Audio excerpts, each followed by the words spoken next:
때이른 더위가 기승을 부리는 요즘 시원한 냉묵밥 먹기 딱인 날씨지 않습니까?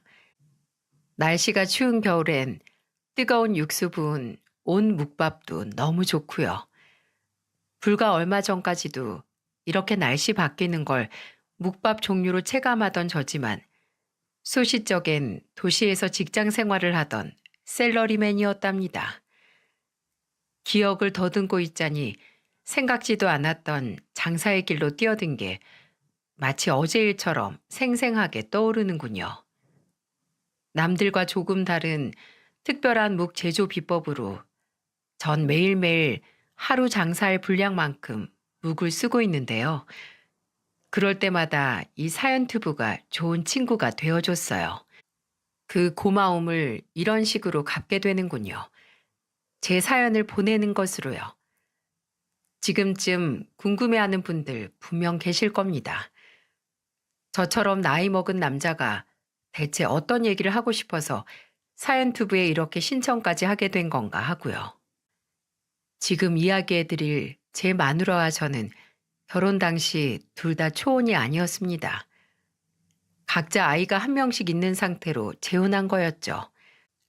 주변에 보면 저희와 같은 재혼 가정이 심심찮게 있던데 사연투부에선 저 같은 사람 얘기를 듣지 못했던 것 같아 오늘은 제 얘기 좀 들려드리려고요.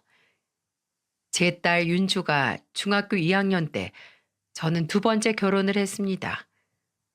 재혼한 아내에게도 도훈이라는 아들이 하나 있었는데 윤주보다 한 살 어린 중학교 1학년이었죠.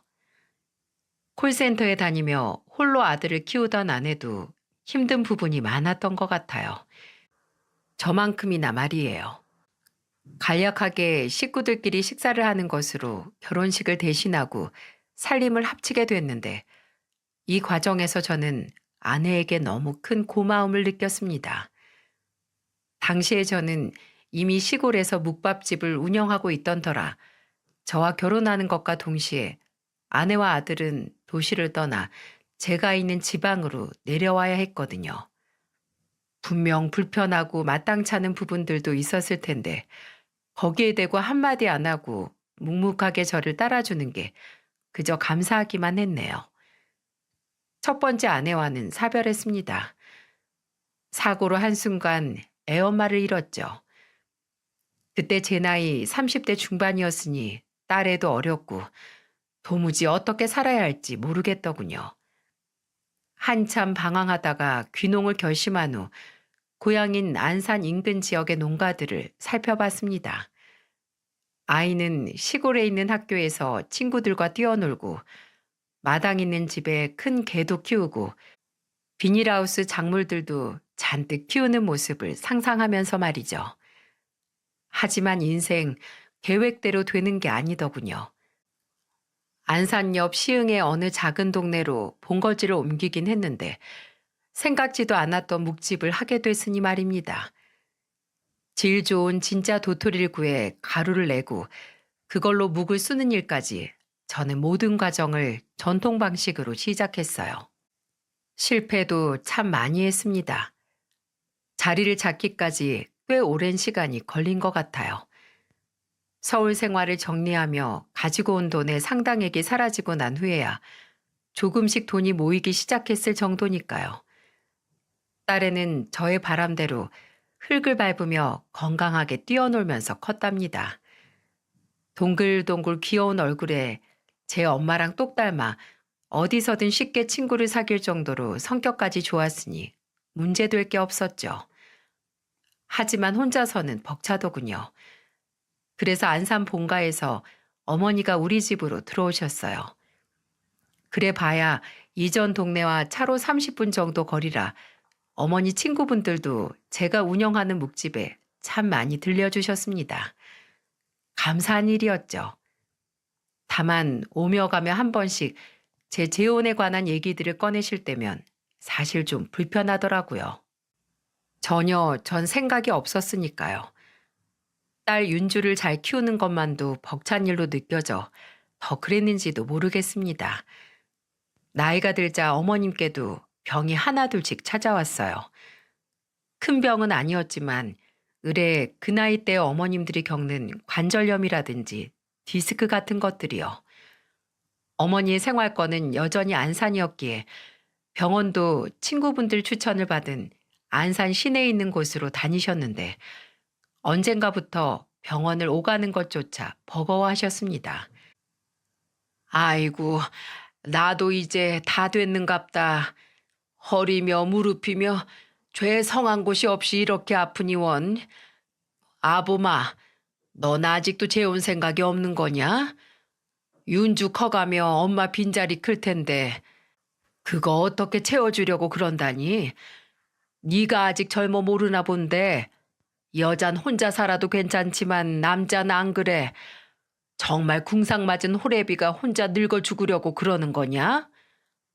아이고, 엄마, 혼자 늙어 죽긴요. 이렇게 옆에 엄마도 계시고 우리 윤주도 있는데요. 이 엄마는 안 죽고 어디 천년 만년 산다니? 게다가 품 안의 자식이라고 윤주도 크면 결국 시집가고 없을 건데 괜히 나중에 후회하지 말고 이 애미 말 들어. 어? 어머니가 이렇게 말씀하실 때도 사실 전 딱히 마음이 동하지 않았어요. 먹고 살기 바빠서 그런 생각까지 할 여력이 없기도 했고 윤주에게 새엄마가 있는 게 나을 거란 생각도 딱히 들지 않았거든요. 그러다 마음을 돌리게 된 결정적인 이유가 있었는데요. 그건 바로 윤주였습니다. 그날도 여느 날처럼 장사 준비를 하고 있을 때 애 학교에서 연락이 온 겁니다. 막 중학교에 입학한 윤주가 제 친구랑 싸웠다고 말이에요. 좀 심하게 다툰 모양이더라고요. 선생님이 당장 학교로 와달라고 할 만큼이요. 가서 보니 들은 것보다 더 가관이더군요. 머리는 온통 헝클어지고 심지어 교복 상의 한쪽은 찢어지기까지 한 상태로 목에 긁힌 자국 위로 피가 맺힌 채 윤주가 씩씩거리고 있었어요. 저는 그런 윤주를 보고 놀라 물었습니다. 윤주야, 이게 무슨 일이야? 괜찮은 거야? 윤주가 저를 보더니 울음을 터뜨렸어요. 지금껏 단 한 번도 친구와 이런 식으로 싸우지 않았던 애라 충격이 더 컸죠. 다툰 이유를 들으니 더 기가 막혔습니다. 친구가 윤주에게 엄마 없는 걸 문제 삼으며 비아냥거렸다는 거예요. 그쪽 부모와 아이들의 일은 잘 해결됐지만 그때 가슴으로 얼마나 많은 눈물을 쏟았는지 모릅니다. 그 일을 계기로 전 재혼을 결심하게 됐어요. 윤주에게도 엄마가 필요하다는 생각이 절실히 들었으니까요. 할머니로도 충분할 거라는 건 모두 다 저의 착각이었죠. 재혼의 뜻을 비췄더니 어머니는 쌍수를 들고 환영하시더군요. 그토록 고대해 오던 일이니까요. 그 후로 일은 일사천리로 진행됐습니다. 선으로 만났지만 우리는 서로에 대해 알아갈 시간을 충분히 가졌어요. 저는 사별로 혼자가 된 것이지만 아내는 이혼이었던 탓에 더 조심스러운 면도 분명히 있었을 거예요. 만나면 만날수록 이 사람이다 싶었습니다. 하지만 서두르지 않았어요. 어디선가 들었거든요. 사람은 최소한 사계절을 함께 해본 후에야 조금쯤 서로에 대해 알 수 있다고요. 그것도 짧았던 걸까요? 아니면 세상 인연이라는 게 어쩌면 다 모험인 걸까요? 그간의 일들을 돌이켜봤을 때 가장 어울리는 속담은 열 길 물속은 알아도 한 길 사람 속은 모른다는 것이었지 않나 싶습니다. 재혼하고 처음엔 모든 게 다 좋았어요. 대부분의 시작이 그러하듯 말이에요. 특히 좋았던 점은 아내가 사춘기였던 윤주를 살뜰히 챙겨줬다는 거예요. 윤주가 참 많이 행복해했어요. 그만큼 저도 도훈이에게 마음을 쏟으려 노력했습니다. 비록 쉽지 않았지만 말이에요. 저의 재혼을 도모하신 후 어머니는 이제야 마음이 놓인다며 안산 본가로 돌아가셨습니다. 요즘은 며느리가 시집살이 하는 게 아니고 시어머니들이 며느리살이를 해야 하는 거라면서 말입니다. 말씀은 그렇게 하시면서도 입가엔 늘 웃음이 가득하셨으니 제 처가 불편해할까봐 일부러 그러시는 게 분명했어요. 새로 아내를 맞이한 후 장사도 더 잘 됐습니다. 아내의 손맛이 꽤 좋았는데 그 영향인지도 모르겠지만 아무튼 이전보다 모든 일이 더 잘 풀리고 있었어요. 그렇다고 전혀 문제가 없는 건 아니었습니다. 도훈이가 말썽이었죠. 알고 보니 이전에 서울 학교에서도 꽤나 골칫거리였다더군요. 윤주한테 들은 바로는 고작 1학년인 도훈이를 건드릴 수 있는 학생은 아무도 없다고 했어요. 그런 바람에 괜히 윤주까지 무서워하는 애들이 생길 정도였다네요. 상상이 되시나요? 14살짜리가 애들과 싸우고 돌아다니고 학생과에 끌려가 징계를 받고 병원비를 물어주는 것에 반복된 일상을 살아간다는 것이요. 대체 어떻게 하면 이 굴레를 끊어낼 수 있을지 얼마나 고심했는지 모릅니다. 아내처럼 저도 아들과 좋은 관계로 지내고 싶었어요. 하지만 마음을 활짝 열고 있는 윤주와 달리 도훈이의 태도는 꽁꽁 얼어붙은 시베리아의 얼음 같았죠. 고등학생이 되자 도훈이의 비행은 더 심각해져만 갔습니다. 아내와 제가 아무리 혼을 내고 벌을 주고 또 바뀔 수 있다고 격려하고 감싸 안아도 아무 소용이 없었죠. 그렇게 아들 문제로 고군분투하던 어느 날 저의 정신적 지주와도 같던 어머니께서 돌아가셨습니다. 가슴이 미어지는 듯 했죠. 한겨울 빙판길에 미끄러지면서 엉치뼈를 다치셨는데 자리를 털고 일어나질 못하셨어요. 그 일로 상당히 오랜 시간 병원에 다니셨는데도 호전되기는커녕 합병증을 일으키고 만 겁니다. 어르신들에겐 이런 일이 종종 일어난다네요. 물론 어머님 그것뿐 아니라 고혈압도 문제를 일으키긴 했지만은요. 이 사연을 듣는 분 중에 부모님이 한겨울 빙판길에 넘어졌다고 하면 만사 제쳐두고 큰 병원으로 모시고 가시길 바랍니다. 어르신들은 뼈도 많이 약해진 상태라 단순히 넘어진 것만으로도 수술을 해야 하는 경우가 있다더군요. 게다가 이 수술이 늦어지면 합병증이 생겨 쇠약해지거나 심한 경우 저희 어머니처럼 돌아가시는 경우도 있다고 하니까요. 매번 괜찮다고 하셔서 그런 줄로만 알았지 이렇게 될 줄 누가 알았겠습니까? 몇 달 되지 않는 시간에 이렇게 허무하게 어머니를 보내고 나니 저도 제정신이 아니었어요. 모든 게 다 제 탓인 것만 같아 너무 괴로웠는데 저만큼이나 힘들어한 사람이 있었어요. 그건 바로 어린 시절 할머니 손에 큰 윤주였죠. 할머니의 건강이 이전과 같지 않다는 걸 알고 윤주와 제가 어머니를 자주 들여다보긴 했는데 이렇게 갑작스럽게 떠나실 줄은 누구도 예상 못했으니까요. 끝나지 않을 것만 같은 긴 고통이 이어졌습니다. 그래도 시간은 흘러 윤주가 대학생이 되고 집을 떠나게 되었어요. 바로 다음에 도훈이도 고등학교를 졸업했고요. 큰 문제를 일으키지 않고 고등학교를 졸업해 준 건 참 고마웠죠. 하지만 그 이후가 문제였어요. 아니 글쎄 이놈이 취업하려고 하질 않는 겁니다. 요즘은 실업계 고등학교를 나와서도 대학에 많이들 진학한다고 해서 그것도 권해봤는데 싫다는 거예요. 미쳤다고 학교를 또 다니냐면서 말이죠. 결국 녀석은 그대로 군대로 갔습니다.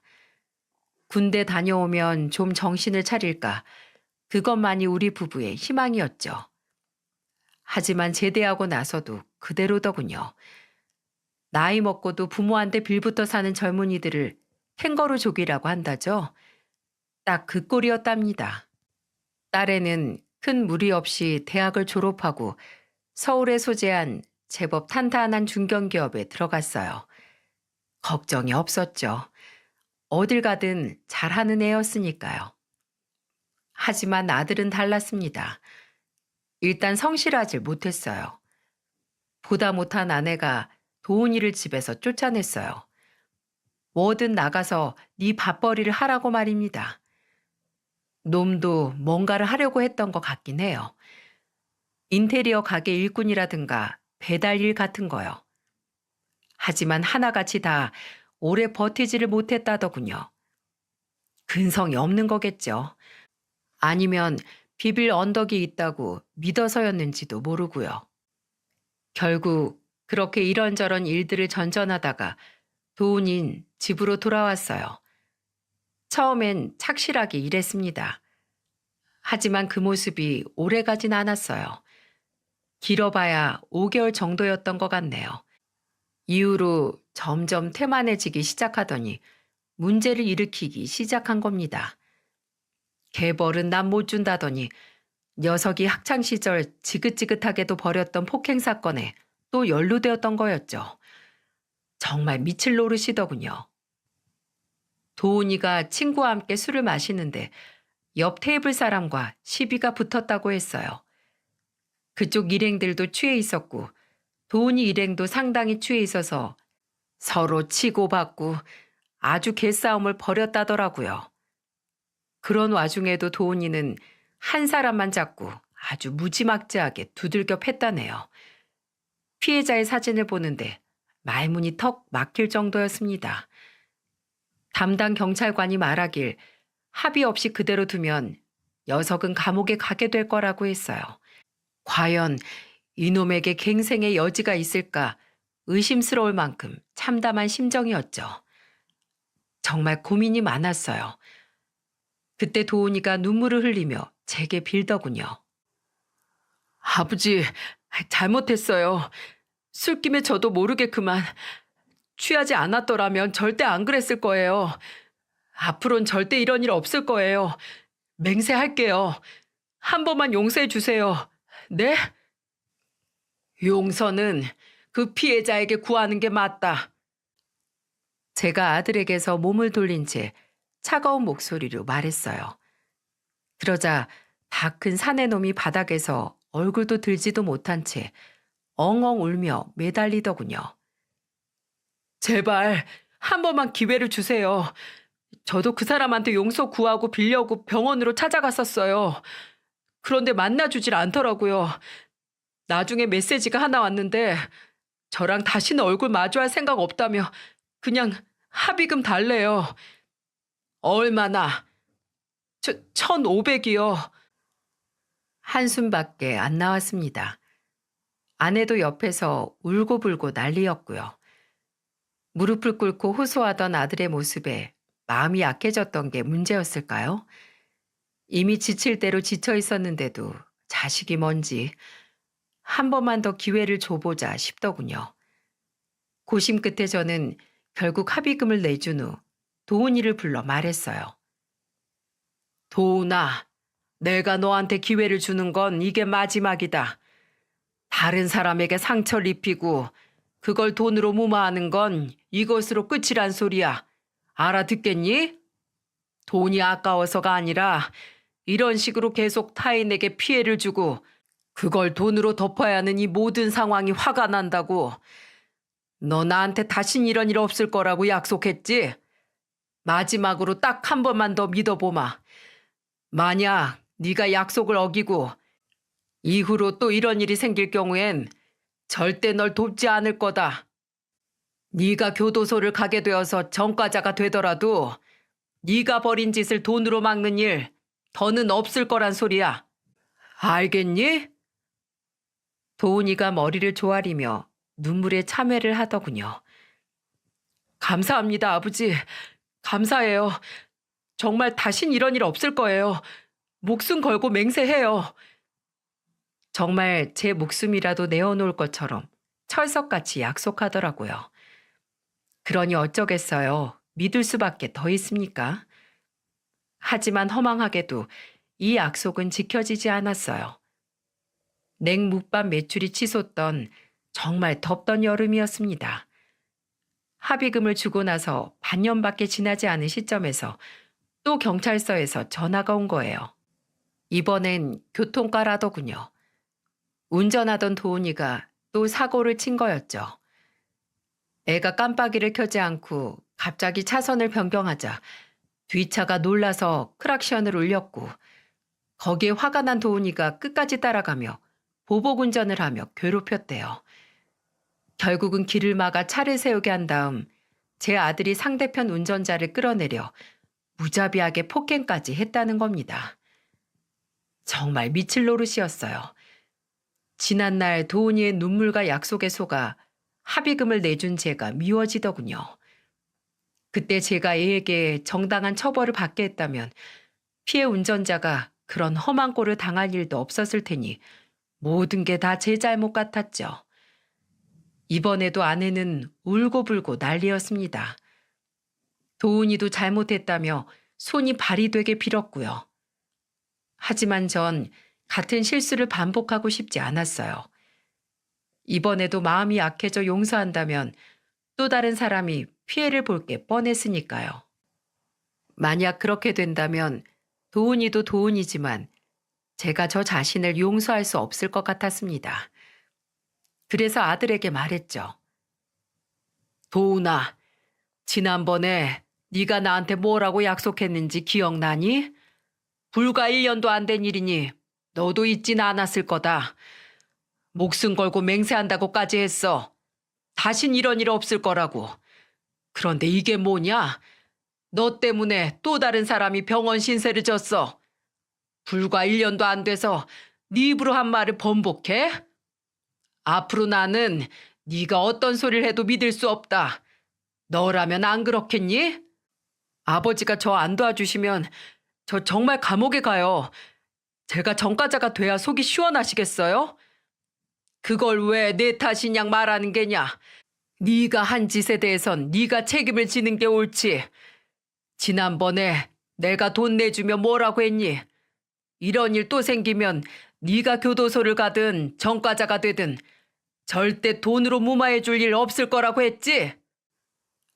저는 도훈이가 제 죗값을 받고 세상에 해선 안 될 짓이 있다는 걸 명확히 알길 바랬습니다. 네가 이렇게 제 멋대로 구는 걸 그간 가족들이 묵묵히 참아주고 기다려줬다는 건 아니? 계속 이러는 건 날 무시하고 가족에게 상처 주는 거라고. 이런 식이면 난 널 더 이상 아들로 인정할 수 없어. 어허, 이제야 본색을 드러내시네. 핏줄 다르다고 이제 나 같은 놈 어찌 되든 상관없다. 그거죠? 같이 혼을 내도 모자를 파네. 이번엔 아내까지 발끈하지 뭡니까? 여보, 아니 어떻게 그렇게 말할 수가 있어. 내가 낳은 자식이잖아. 그럼 당신한테도 자식 아니야? 부모가 돼서 자식이 잘못했으면 어떤 상황에서든 감싸 안아줘야지. 너무 심한 거 아니냐고. 윤주가 그랬어도 당신 이렇게 나왔겠어? 여기서 윤주 얘기가 왜 나오는지 이해할 수가 없었죠. 지난번 일 있을 때 당신도 있던 자리에서 내가 분명히 말했어. 그러니까 도훈이도 약속했고. 근데 또 이런 일이 벌어졌어. 입이 10개라도 나한테 할 말 있어? 여보, 그래도 자식이잖아. 아들이잖아. 어? 저는 끄떡도 하지 않았습니다. 합의금을 물어준 지 6개월밖에 안 된 시점에서 보복 운전에다 이전과 같은 폭력으로 고소를 당했으니 내가 만약에 당사자와 합의를 해줬어도 감옥행을 피할 수는 없었을 겁니다. 이 일로 인해 아내와 점점 멀어지기 시작했어요. 아내는 온통 저만 탓했습니다. 어떻게 자식을 감방에 보낼 수가 있냐면서요. 마치 제가 죄도 없는 도훈이를 잡아 쳐넣은 것처럼 굴기 시작했어요. 아무리 말을 해도 소용이 없더군요. 어떻게든 자식을 구할 생각을 했어야 그게 부모인 거라고 되레 큰 소리 치면서 말이에요. 결국 돈이 아까웠던 거잖아. 자식보다 돈이 중요한 사람인 거잖아, 당신이. 합의해줬으면 형량을 조금이라도 줄일 수 있었을지 또 알아?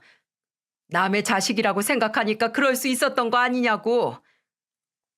그렇게 도훈이는 26살 나이에 징역 1년 6개월형을 구형받았습니다. 마음속으로 간절히 빌었어요. 퇴소하고 나면 부디 사람이 되어 돌아올 수 있기를 말입니다. 도훈이가 감방에 간 이후부터 아내 행동은 눈에 띄게 변했습니다. 아예 다른 사람으로 바뀐 것 같은 기분마저 들 정도로요. 식당 쉬는 날 외식이라도 하려고 우리 저녁에 뭐 먹을까라고 물었더니 아내가 퉁명스럽게 이러는 겁니다. 그걸 왜 나한테 물어? 앞으로 나 밥 안 차릴 거니까 당신이 차려 먹어. 당신 딸 윤주 그녀 오라고 해서 걔한테 차려달라고 하든가. 윤주는 회사 근처에 작은 오피스텔을 구해 살면서 주말에만 집에 왔거든요. 그런 애를 불러다 밥을 차리라고 하라니. 게다가 제가 아내에게 밥을 달라고 한 것도 아니었잖아요. 쉬는 날 아내와 외식이라도 하려던 거였는데 이런 반응이라니. 저도 더는 말하기 싫어지더라고요. 그때까진 전 이렇게 생각했어요. 그래, 아내도 도훈이가 100번, 1000번 잘못했다는 건 알겠지. 그러면서도 너무 속상하고 화가 나니까 내 탓을 하고 싶은 거겠지. 라고 생각했어요. 하지만 아내는 진심으로 절 원망하고 있었던 겁니다. 그걸 깨닫고 난 후부터 저도 더는 아내의 마음을 풀어주려고 하지 않았어요. 혼자 짜증을 내든 말든 그냥 내버려 두었죠. 어디 언제까지 일어나 보자는 마음도 있었습니다. 주말에 윤주가 올 때면 아내의 언행은 더욱더 거칠어졌어요. 언젠가 제가 소고기를 사와 집에 온 윤주에게 구워줬더니 아내가 리모컨을 냅다 집어던지며 그러는 겁니다. 아이고, 지 딸이라고 비싼 거 사다 먹이는 꼴 좀 봐. 내 아들은 지금 감방에서 먹는지 굶는지 알지도 못하는 판국에. 하긴 예전부터 꼭 지 딸녀만 챙기던 인간이었는데 눈에 가시 같은 놈이 사라졌으니 얼마나 좋을꼬. 그 소리를 들은 윤주가 그러더군요. 아빠가 저하고 도훈이를 차별했다고요? 모르는 사람이 보면 왜 아들만 그렇게 챙기냐고 할 만큼 아빠가 도훈이한테 잘했던 거 몰라서 이러시는 거예요? 그러자 입술을 삐죽이며 방으로 쏙 들어가 버리더군요. 할 말이 없었던 거겠죠. 그렇게 한동안 이런 되지도 않는 시비를 걸며 짜증을 내던 아내도 시간이 지나며 조금씩 본래의 모습으로 돌아오는가 싶었습니다. 그렇게 앙큼한 계획을 갖고 있을 거라고는 상상도 못한 채로 말입니다. 1년 6개월이라는 시간은 생각보다 금세 흐르더군요. 그간 저는 저 나름대로 고민이 많았어요. 도훈이가 출소를 하면 뭐라도 먹고 살 방도를 찾아줘야 하니 가게를 하나 차려줄까 아니면 식당 일을 좀 더 가르쳐 묵밥집을 이어 운영하게 할까 하면서 말입니다. 1년 6개월 정도 고생하고 왔으면 이제는 조금이라도 정신을 차리지 않았을까 기대를 하면서 말이죠. 그래서 애가 집으로 돌아오면 어떤 게 나을지 당사자와 얘기를 나눠봐야겠다고 생각하고 있었습니다. 그러는 사이 어느덧 도훈이 출소 날이 됐어요. 그날 같이 가려고 했더니 아내가 손사래를 치며 그러는 겁니다. 당신은 식당 지켜야지. 둘 다 가면 여긴 어쩌려고? 장사가 문제야? 아들 나오는 날인데 하루 문 닫고 가면 되지. 근데 아내가 이상하리 많지 저를 말리는 거예요. 좀 이상했습니다. 무슨 자랑이라고 문까지 닫고 가. 됐어. 당신은 장사나 해. 나 혼자 다녀올 테니까. 도훈이한테 제가 직접 주려고 두부까지 따로 사놨다고 하는데도 아내는 도망치듯 먼저 가버리는 게 아니겠어요? 사실 도훈이한테 면회를 갔을 때 도훈이는 절 만나주지 않았어요. 그래서 항상 아내만 도훈이를 혼자서 만나고 오곤 했었죠.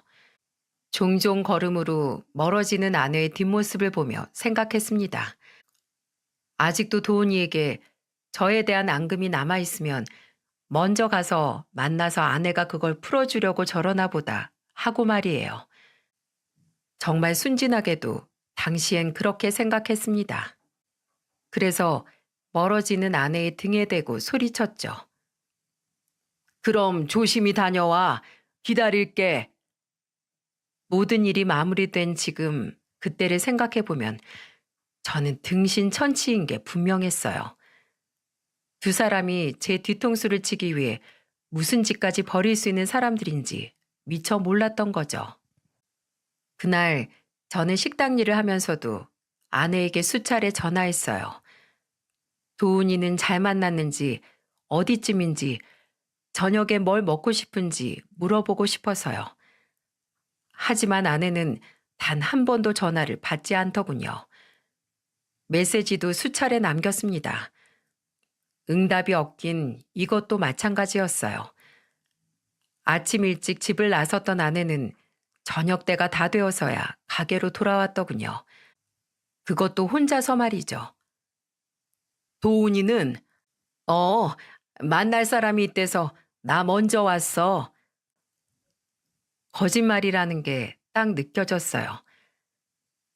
그 녀석 아직도 내가 많이 밉대? 무슨 소리야.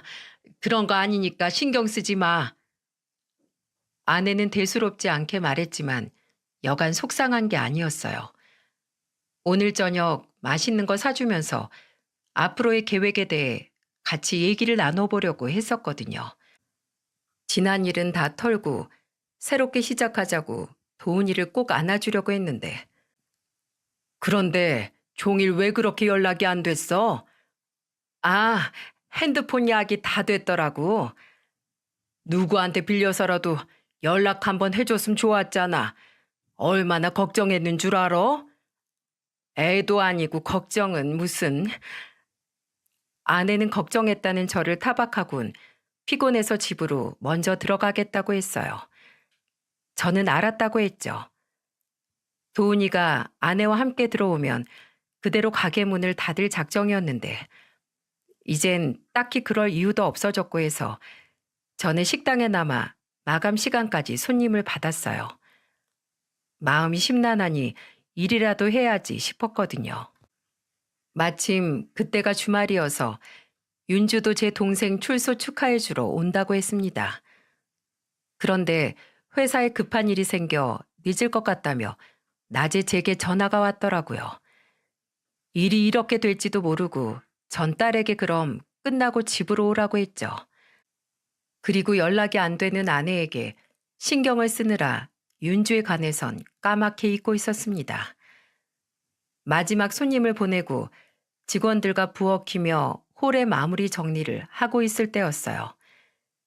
윤주가 숨이 턱까지 차서 가게로 뛰어오는 모습이 보였죠. 윤주는 숨을 몰아쉬더니 제 팔을 잡고 다급하게 말했어요. 아빠 큰일 났어. 엄마가 돈이랑 돈. 얼마나 급하게 뛰어온 건지 딸애는 제대로 말도 잇지 못하더군요. 물을 한 잔 마시고 진정한 후 윤주의 입에서는 경악할 만한 소리가 쏟아지더군요. 보통 사람들은 상상도 못할 대단한 방식으로 모자는 제 뒤통수를 치려 했던 겁니다. 13년간 저와 살았던 사람은 대체 누구였을까요? 저희 집은 시골의 주택입니다. 도시 사는 분들은 잘 모르시겠지만 시골 집들은 더울 때 현관 방충망만 해두고 문을 열어두는 경우가 많아요. 특히 저희 동네에서는 지금까지도 이게 일반적인 모습이죠. 도훈이에게 주려고 산 셔츠를 들고 윤주가 집으로 들어서려고 했을 때 아내가 누군가와 통화하는 소리가 들리더래요. 그런데 아무래도 느낌이 이상하더랍니다. 그래서 집으로 들어가지 않고 현관 옆쪽 안 보이는 곳에 서서 들었대요. 아빠, 그게 엄마가 도훈이랑 통화하는 소리였어. 그래, 오늘 도훈이가 만날 사람이 있다고 집에 안 왔더라고. 너한테 전화해 준다는 게 그만 윤주가 다급하게 제 말을 끊더니 그러더군요. 거짓말이야. 엄마가 도훈이랑 통화하면서 그랬어. 여기 다 정리하고 월요일에 갈 테니까 엄마가 전화할 때까지 거기 있으라고. 뭐? 짐 싸들고 갈 거라고 그렇게 말했어. 아빠 몰래 통장 훔쳐서 월요일에 은행 ATM기 가서 엄마가 다 빼서 옮겨놓고 할 거라고 말이야. 아빠 통장 어딨어? 은주의 손이 덜덜 떨리고 있었어요. 저도 부글부글 끓기 시작하더군요. 너무 화가 나서 고함이라도 치고 싶었지만 금방이라도 올 것 같은 윤주를 달래주는 게 우선이었어요. 저는 딸아이를 품에 꼭 안아주며 말했습니다. 윤주야, 알았어. 말해줘서 고맙다. 그리고 아빠가 그렇게 쉽게 당할 사람처럼 보여? 우리 윤주가 이렇게 모든 걸 듣고 아빠한테 알려줬는데 그 두 사람 우리한테서 한 푼도 마음대로 못 가져가게 할 거야. 속으로는 이를 바득바득 갈았습니다.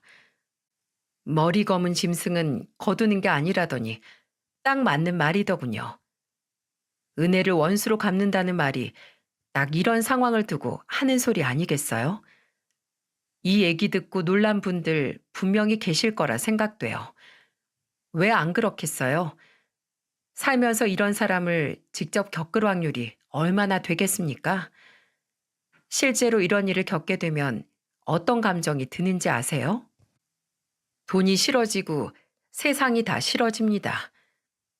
13년, 짧다면 짧고 길다면 긴 세월인데 함께 살 부대끼고 산 사람이 이런 식으로 저를 배신하려 들다니.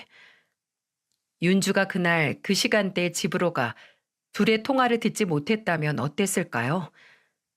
저는 모든 걸 잃고 배신감과 빈곤에 허덕이며 노년을 보낼 수밖에 없었겠죠. 이건 정말 하늘이 도우신 거라고밖에 할 수 없었어요. 식당 문을 닫고 딸애에게 맛있는 저녁을 사 먹인 다음 윤주의 서울 집까지 태워다 줬습니다. 아무 걱정하지 말라고 하고서 말이에요. 그리고 아내 말이 맞았습니다. 저는 부부는 운명의 공동체라고 생각했기에 같이 통장을 관리했고 통장 비밀번호도 함께 공유하며 필요할 때는 내가 하든 아내가 하든 필요한 곳에 쓰기도 했죠. 바로 아내는 이 점을 노렸던 겁니다. 다만 통장은 내 식당 금고에 있었기 때문에 아내는 내가 식당에서 퇴근을 하면 일요일에 몰래 식당으로 가 통장을 가져가서 다음날 이체를 하든 인출을 하든 하려고 했던 걸로 보였어요. 저희는 체크카드는 사용하지 않고 신용카드만 사용했기에 아내는 꼭 통장이 필요했던 겁니다. 정말 괘씸했어요. 전 집으로 가 아무것도 모르는 것처럼 태연하게 잤습니다. 사실은 그냥 눈만 감고 있었을 뿐이지만은요. 그러는 사이에도 머리 끝까지 화가 치밀어 당장이라도 일어나 아내에게 소리치고 싶었습니다. 그런 아내는 제 마음도 몰라주고 코까지 골아가며 새근새근 잘도 자더군요. 귀신은 뭐 하는 걸까요? 이런 쓰레기 같은 인간 안 잡아가고 말이에요. 희망이 클수록 절망도 큰 법이니 마음껏 행복하도록 그냥 뒀습니다. 실컷 비웃어줄 요량으로요. 그리고 다음날 일어나 아내에게 말했어요. 아주 다정한 남편의 모습으로 말입니다. 당신, 오늘은 식당 나오지 마. 어제 도훈이 출소하는 거 보느라 왔다 갔다 힘들었을 텐데. 괜찮겠어? 어제도 고생했을 텐데. 가증스럽게도 그 악마 같은 여자가 절 걱정하는 척을 하더라고요. 도무지 표정 관리가 안 될 것 같아 옷을 입는 척 몸을 돌리고 말했어요. 장사 뭐 하루 이틀 하나? 당신 없을 때도 혼자 잘 꾸려나가던 건데 괜찮지 않을 건 또 뭐야? 안 그래도 나 몸이 좀 안 좋아서 오늘은 쉬겠다고 말하고 싶었는데 미안해서 어떻게 해야 하나 그러고 있었거든. 그래, 푹 쉬어. 집을 나가는 척 몸을 낮춰 살펴보니 아니나 다를까 콧노래까지 부르며 짐을 챙기더군요. 그날 제 기분이 어땠는지 설명할 길이 없네요. 여느 날과 마찬가지로 그저 열심히 장사만 하려고 애썼어요. 바쁘게 몸을 놀리면 차라리 좀 낫지 않을까 해서요. 식당 문을 닫고서도 친구와 술 한잔하고 들어가겠다며 일부러 늦게 귀가했습니다. 그리고 역시나 아내는 내가 잠을 자는 틈을 타 쥐새끼 마냥 집을 빠져나가 어디론가 향하더군요. 바로 식당이었죠. 제 식당에 CCTV가 설치돼 있어 제 휴대폰으로 실시간 식당 안을 볼 수 있었는데 아내는 금고에서 통장을 훔쳐 조용히 나가더군요. 이미 알고 있는 모습들이었지만 실제로 저런 모습들을 보니 마음이 아프기까지 했습니다. 그리고 월요일 아침이 됐습니다. 묵을 만들기 위해 늘 일찍 집을 나서던 전 그날도 여느 날과 마찬가지로 행동했어요. 다만 신분증을 들고 은행으로 곧장 갔다는 게 다른 점이었죠. 9시에 은행 영업이 시작하자마자 은행 세 군데를 들리며 제 통장 비밀번호를 바꿔버렸어요. 아내보다 먼저 선수를 쳐버린 거였죠. 그리고 아무 일도 없던 것처럼 식당으로 가 문을 열었습니다. 그랬더니 10시 반쯤 아내에게서 전화가 오더군요. 받지 않았어요. 뭐 때문에 전화했는지 뻔히 알았으니까요. 한 10번쯤 전화가 왔을 때였나 심드렁한 목소리로 전화를 받았죠. 여보세요? 아, 당신 왜 이렇게 전화를 안 받아? 지금 손님 맞을 준비하고 있었는데 왜? 무슨 일 있어? 아니, 그게 통장 비밀번호가 다르다는데 이게 어떻게 된 건지 알아? 통장 비밀번호는 갑자기 왜? 그리고 언제 금고에서 통장 가져갔어? 당신 어제 식당에 출근 안 했잖아. 아니, 그게 아니라 갑자기 돈 쓸 일이 생겨서 아침 일찍 식당에 들렸다 나왔지. 웃음이 다 나더군요.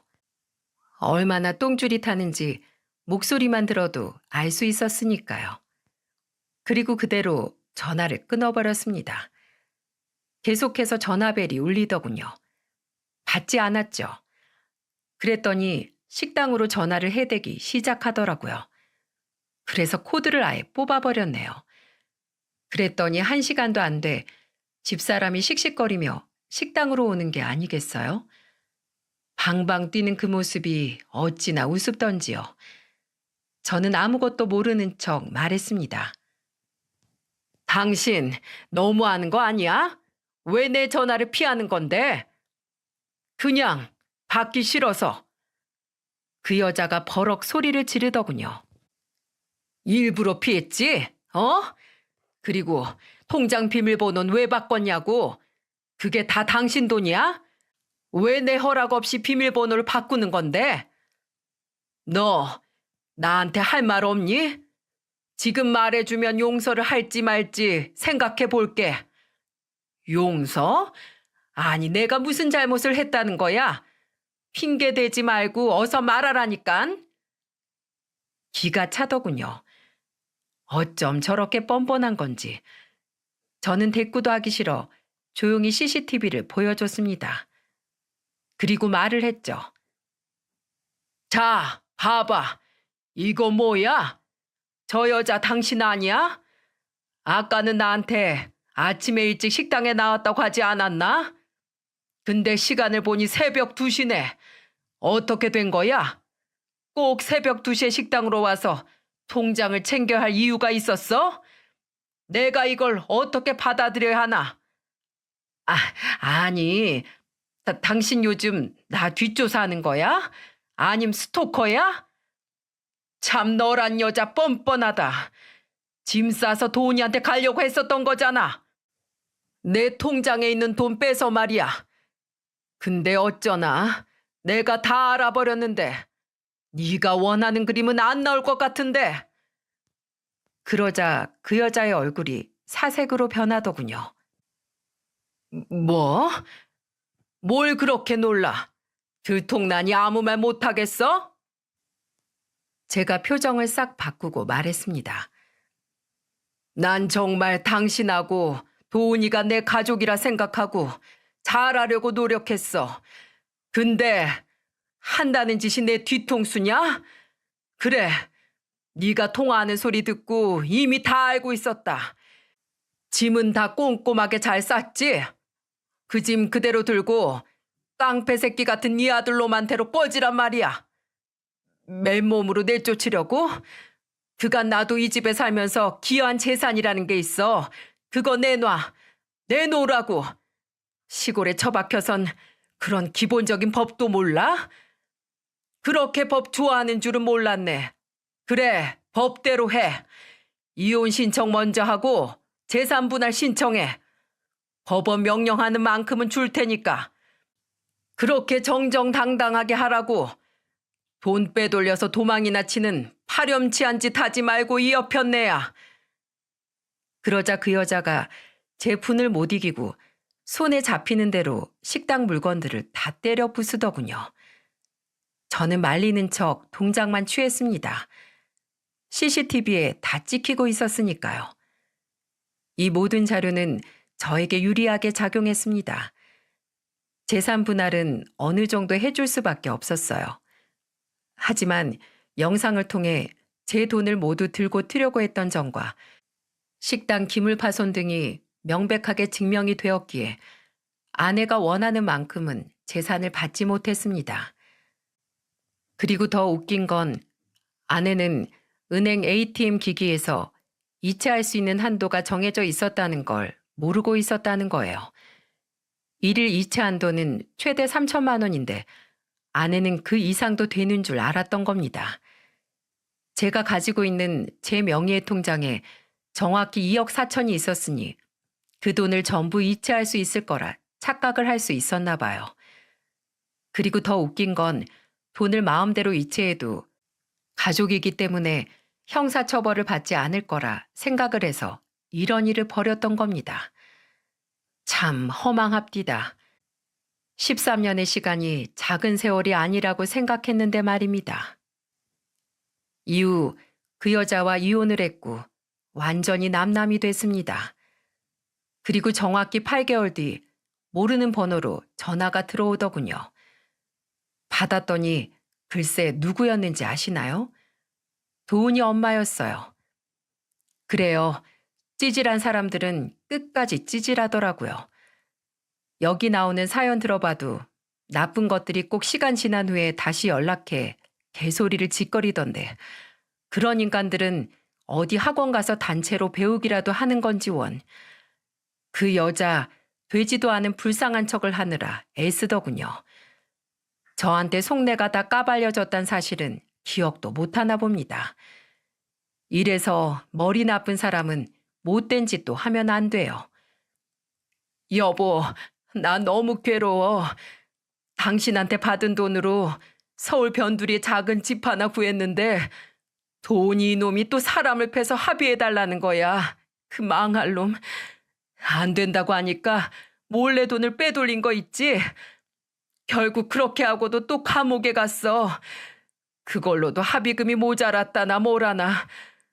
나는 또 집도 절도 없는 신세로 입주 파출부 일하고 있고 사는 게 힘들어서 미칠 것 같아. 제발 나 좀 도와주면 안 될까? 그래도 우리 같이 살 땐 좋았잖아.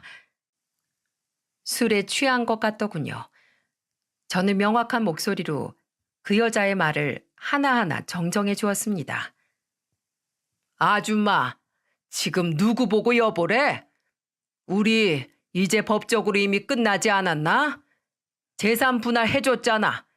근데 왜 구질구질하게 연락을 하는 건데? 당신 그렇게 소중히 생각하는 당신 아들, 이제 나랑은 아무 상관없으니 더 이상 연락하지 마. 아니 아주 내가 연락처를 차단해야 되겠네. 제발 정신 차리고 좀 살아. 이게 당신과 13년 동안 살았던 내 마지막 부탁이다. 알았어? 그렇게 말하고는 전화를 끊어버렸어요. 정말 진심이었어요. 아무리 미워도 그간 산 세월이 있으니 어디서 굶지 않고 잘 살길 바랬습니다. 분명 전 아내도 도훈이의 농간에 휘둘려 이성을 찾지 못했을 겁니다. 분명 내 통장에서 돈을 전부 훔치려고 했던 것도 도훈이 그 자식이 분명 아내를 꼬들겨 시킨 거라 생각을 합니다. 하지만 전 아내도 부모잖아요. 부모면 중심을 잡고 자식 교육을 똑바로 시킬 의무가 있는데 무조건 돈으로 해결하려고 했으니 아들놈 하나 잘못 둬서 아내가 이렇게 비참한 현실을 맞이한 게 아닌가 싶습니다. 지금 저는 나름 열심히 살아가고 있습니다. 우리 딸 윤주만을 바라보면서 말이죠. 우리 윤주도 제가 받은 상처가 큰 줄 아는지 이 애비를 살뜰히 챙기고 있답니다. 정말 우리 윤주가 이 세상에 없었으면 제가 이 세상에 있을까라는 생각이 들 정도로 말입니다. 얼마 전에는 아예 짐을 싸서 내려왔더라고요. 아빠 곁을 지켜주고 싶다면서 말이죠. 이젠 좋은 신랑감 찾아서 결혼도 해야 할 텐데 제 옆에 있어주니 얼마나 든든하고 좋은 줄 모르겠네요. 돌아가신 어머니께서 지금의 제 모습을 본다면 뭐라고 말씀하실까요? 아직도 이놈아, 여잔 혼자 살아도 남잔 혼자 못 살아. 그러시면서 절 걱정하실까요? 아니면 지옥 같은 그 터널을 잘 건너왔다며 다독여 주실까요? 어머니께서 그렇게 갑자기 돌아가신 건 지금 생각해도 너무나 가슴 아프지만 한편으로 그 더러운 꼴을 안 보신 게 천만 다행이라는 생각도 듭니다.